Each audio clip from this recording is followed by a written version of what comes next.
Las Cruces era un pueblo pequeño, donde todos se conocían y las noticias se corrían rápido. Se decía que una carretera en las afueras, conocida como el Camino de las Sombras, era escenario de eventos inexplicables desde hacía décadas. Pocos se atrevían a transitarla de noche, y aquellos que lo hacían preferían no hablar de lo que habían visto. Pero había un hombre, Rubén, que jamás le dio crédito a estas historias. Rubén era un camionero curtido de 40 y tantos años, de esos que han recorrido rutas de día y de noche, y se reían de las supersticiones. Había llegado al pueblo hacía poco tiempo, con la intención de abrir una tienda de comestibles. Pero para que el negocio pudiera prosperar, tenía que hacer viajes semanales a la ciudad más cercana para reabastecerse. Eso significaba conducir por el Camino de las Sombras. A pesar de las advertencias, Rubén no le temía a nada, o al menos, eso pensaba. La primera vez que condujo de noche por ese camino, sintió una leve inquietud al escuchar las advertencias de los vecinos. No te detengas si ves a alguien en la carretera, aunque parezca herido, le había dicho un anciano. Y si sientes que te observan, treza y sigue manejando sin mirar por el espejo retrovisor. Rubén se rió de esas palabras, pero el anciano lo miró con una seriedad que no pudo ignorar. Al inicio del trayecto, la carretera no tenía nada de especial, aunque era cierto que la niebla que cubría el camino le daba un aire fantasmal. La vegetación se cerraba a ambos lados y, a medida que la noche avanzaba, el bosque alrededor se volvía más oscuro y opresivo. La única luz era la de los faros del camión y la luna, apenas visible entre las nubes.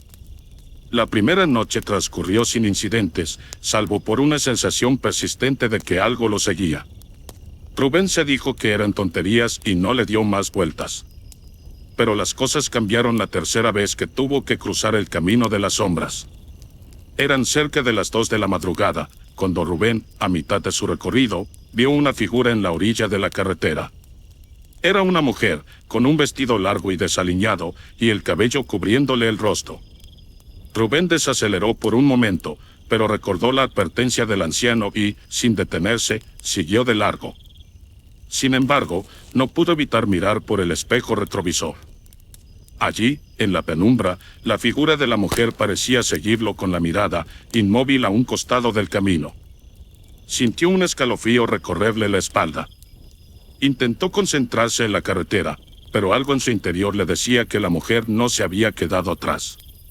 En ese momento, la radio del camión, que había estado apagada, se encendió sola y comenzó a emitir estática, interrumpida por lo que parecían ser susurros. Rubén apagó la radio rápidamente y trató de convencerse de que solo era un fallo del aparato. Pero entonces, escuchó un golpe seco en la parte trasera del camión, como si algo hubiera caído sobre la caja. Miró por el retrovisor y vio una silueta que no debía estar allí, algo moviéndose entre las sombras. Aceleró, intentando alejarse, pero los golpes continuaban, cada vez más fuertes. Cuando por fin llegó a su destino, bajó del camión temblando. Revisó la parte trasera y no encontró nada fuera de lugar, pero el aire a su alrededor era helado, a pesar de que la noche era cálida. Se apresuró a descargar y decidió regresar por otro camino, aunque eso significara alargar el viaje por varias horas.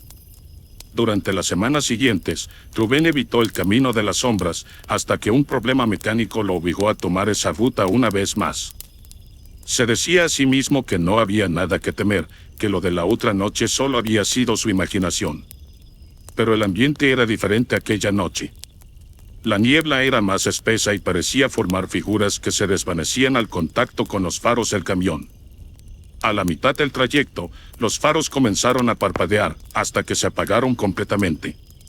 Rubén golpeó el tablero, intentando encenderlos de nuevo, pero fue en vano. Con la carretera sumida en la oscuridad, decidió detener el camión.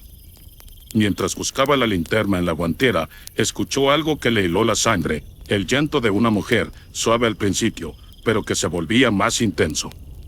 Era un llanto desesperado, que parecía venir de todos lados y de ninguna parte al mismo tiempo. Rubén se quedó inmóvil, aferrando la linterna, y recordó las palabras del anciano, no mirad. Pero la curiosidad y el terror se mezclaron en su mente, y giró lentamente la cabeza hacia el asiento del copiloto.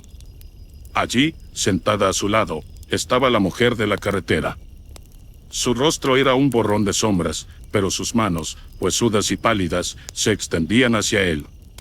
Rubén gritó y, sin pensarlo, abrió la puerta y salió corriendo al bosque. Se perdió entre los árboles, tropezando y cortándose con las ramas, mientras el llanto de la mujer lo seguía. Sintió que no iba a salir vivo de aquella noche, que se perdería para siempre en la oscuridad. Pero, de repente, todo se quedó en silencio, y Rubén se dio cuenta de que estaba frente a un viejo altar de piedra, cubierto de velas apagadas y fotos antiguas, como un altar de muertos. Entre las fotos, distinguió la de una mujer que le resultó inquietantemente familiar, la misma que había visto en la carretera. En un momento de lucidez, Rubén encendió una de las velas con la linterna y se arrodilló frente al altar, rezando como nunca antes lo había hecho. Al hacerlo, sintió que el aire helado se desvanecía y la niebla comenzó a disiparse. Regresó al camión temblando, sin mirar atrás, y continuó su camino. Al llegar al pueblo, Rubén se enteró de la verdadera historia del Camino de las Sombras. Años atrás, una mujer había perdido a su familia en un accidente en esa carretera y, consumida por la tristeza, se quitó la vida en el mismo lugar donde él la había visto. Desde entonces, su espíritu vagaba por el camino, buscando compañía, atrapada en su dolor eterno. Rubén nunca volvió a tomar esa ruta de noche. Abandonó su negocio y dejó el pueblo poco tiempo después, convencido de que la mujer no lo había dejado ir por completo. A veces, en las noches de niebla, mientras manejaba por otras rutas, sentía que alguien lo observaba desde el asiento del copiloto, como una sombra que lo acompañaba. Y aunque jamás volvió a verla, supo que los espíritus del Camino de las Sombras no olvidan a quienes han cruzado su camino. Si tienes una historia paranormal que te gustaría compartir, escríbela en los comentarios, y no olvides suscribirte para más historias para antes de dormir. Buenas noches.